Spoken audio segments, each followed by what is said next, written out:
My parents really wanted to move, so I bought a place for them. What do you mean? My husband used our savings to buy an apartment for his parents without talking to me about it. We'll just save up again. Anyway, stop telling me what to do with my money. I felt nothing, no sadness or anger. It was like I fell into a void. And then I slowly held his hands. I met my husband Tom at a college party. He was sitting across from me on the couch and I noticed him looking at me. After a while, we went to a quieter corner outside and started talking. We had a lot in common, and it was fun to chat with him. We exchanged numbers and started dating. 2 years later, when I was 25, he proposed. I always wanted to get married and have a family, so I said yes. We got a small apartment near his parents, and I quit my job to stay home as he asked. Soon after, I got pregnant and had our son Leo. Around that time, my in-laws started inviting us over a lot. They never asked me directly but would tell Tom to ask me. I knew they wanted to see their grandson. They loved Leo and bought him toys. Leo, who was very attached to me, got used to them quickly, but every time I was at their house, I felt uncomfortable. Maria, if you're too busy with housework, you don't need to come over. We're fine with just Tom and Leo. I felt out of place. It seemed like they didn't want me there. Leo was still little and would cry if I wasn't around. I didn't want to leave him alone with my elderly in-laws, so I stayed. Even though they tried to push me out, it felt like they didn't like me, and their behavior toward me got worse. One day, I was cleaning the house when I got a call from Tom. He was panicking because his mom had hit her pinky on the table, and she called an ambulance. He gave me the hospital's name and told me to go immediately. She just bumped her pinky. Why am I the one going? I just did the same thing a few minutes ago. I was about to complain, but he hung up. I reluctantly went to the hospital. When I got there, I saw my mother-in-law sitting in the waiting room, chatting with other elderly people. When I called her, she said, "Oh, I just bumped it a little. Tom is overreacting. Go home and stop slacking off. I stopped what I was doing to come here for you, and now you say I'm slacking off?" I turned to leave. I heard her tell the others, "My daughter-in-law is awful at housework and so lazy. I don't know what to do with her, and she's so rude."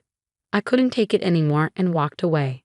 That night, I told Tom about it, but he just said, "Whatever, it's fine," and kept drinking beer. His lack of concern made me upset. "How is this fine? You're annoying. Stop complaining, I'm exhausted from work." He got mad, and we stopped talking for about a week. I started to worry that Tom wouldn't give me the money I needed for the next month. He was in charge of our finances, and I usually got a monthly allowance to cover everything. If he didn't give it to me, I wouldn't be able to manage. I was so worried that I apologized to him. He accepted it, and we went back to our usual life like nothing happened. Who knew something bigger was coming? Tom dropped a bomb on me just 3 days after we made up. His mom was having trouble walking, so we were supposed to move in with them. I, of course, refused. I plan to go back to work once Leo starts middle school. I can't keep taking care of her. "Well, then we'll get a divorce. You're a stay-at-home mom, so you won't be able to support Leo. I'll take custody." I didn't know how to respond. The truth was, I didn't have a job or the means to support him. Even if I found one, where would I leave Leo? My parents lived with my brother, his wife, and their 5 kids. I couldn't ask them to take on more, so I had no choice but to accept his demand again. We were supposed to break the lease on our apartment and move in with his parents at the end of the month. On moving day, his parents happily welcomed Tom and Leo, but they treated me differently, telling me the house rules and making sure I asked for permission to go out. It didn't feel welcoming at all. Since then, their treatment of me only got worse. One day, I came back from grocery shopping just before noon. I saw pizza boxes on the kitchen counter, and it seemed like they had just finished eating. I clearly told them when I left, "I'll make lunch, so please wait for me." "Oh, Maria, we were craving pizza, so we ordered. We left some for you on the dining table." "Thanks." I went to the dining room and opened the box. There was one piece of pizza. I felt frustrated to be left out again. The piece wasn't even whole, with a chunk missing. It looked like Leo had taken a bite. I didn't even get a full slice. I felt like Leo was mocking me, and my eyes started to tear up. Another time, it started raining while I was out.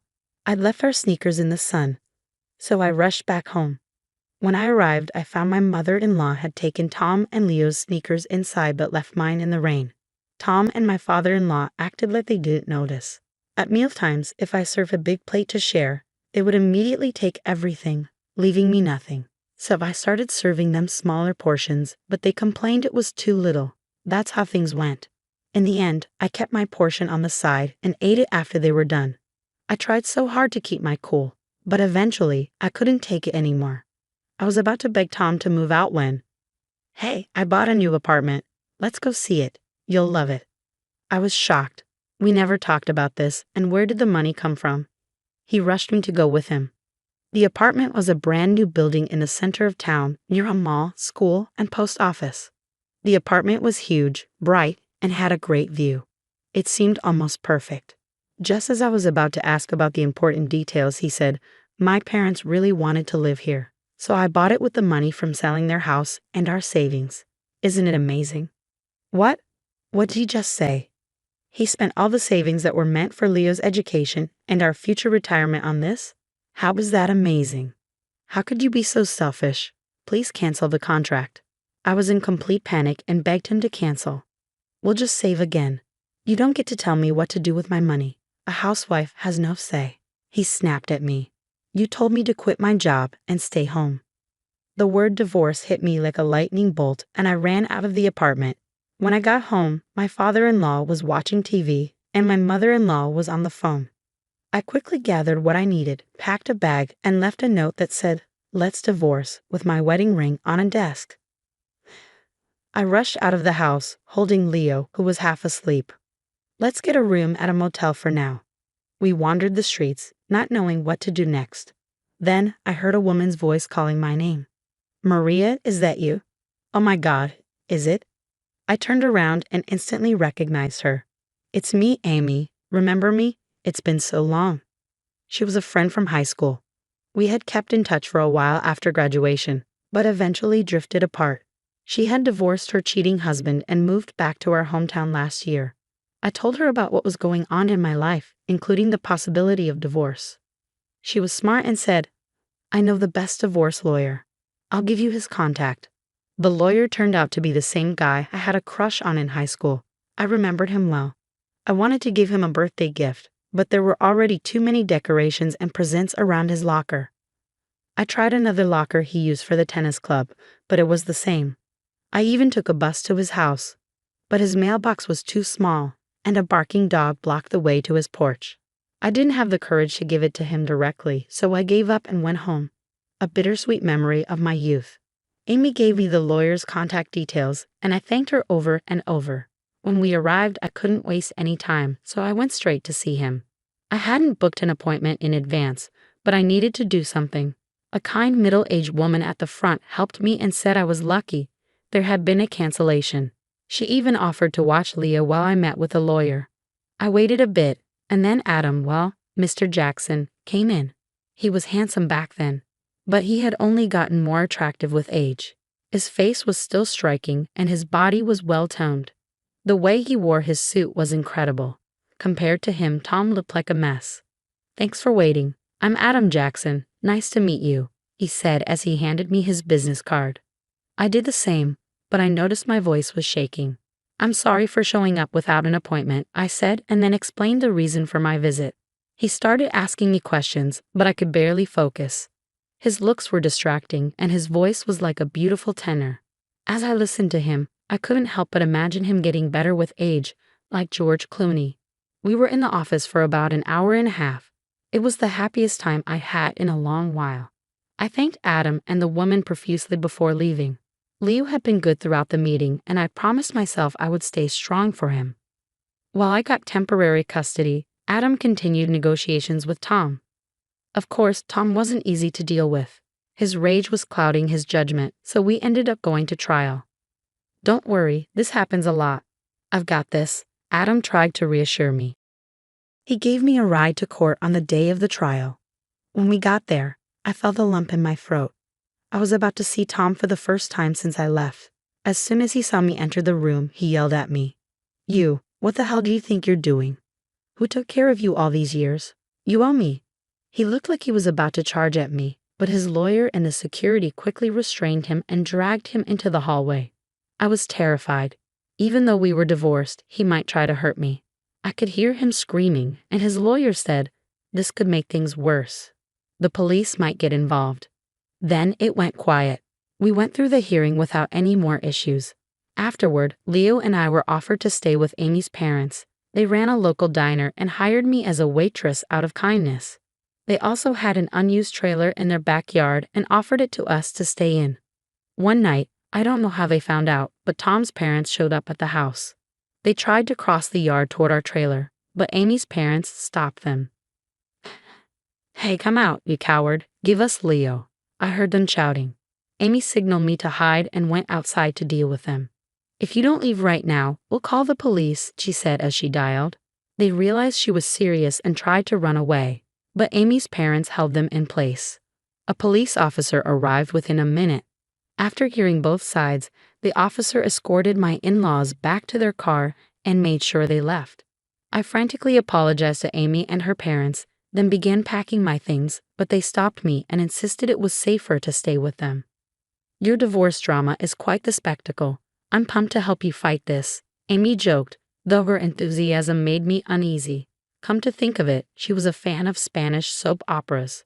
2 months later, thanks to Adam, I secured great alimony, custody, and child support. I was finally free to move on with my life, able to live without the weight of my past hanging over me. I held Leo tightly in my arms, comforting him, ensuring he knew I would always be by his side. Before leaving Adam's office, I thanked him for everything he'd done, then told him I had known him from high school. He didn't remember me, but was kind enough to say I could always count on him if I needed anything.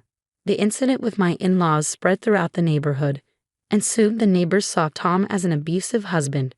Embarrassed, Tom and his parents moved to another town. Tom sold the new apartment and gave me half of the profit. He was in debt from the trial and still had to pay me alimony and child support, so he ended up living in a trailer park. I had feared his retaliation, but he wasn't as reckless as I'd thought. He never tried to contact me again. As for my in-laws, they continued to show up at my place even after the police warned them. Eventually, they were arrested.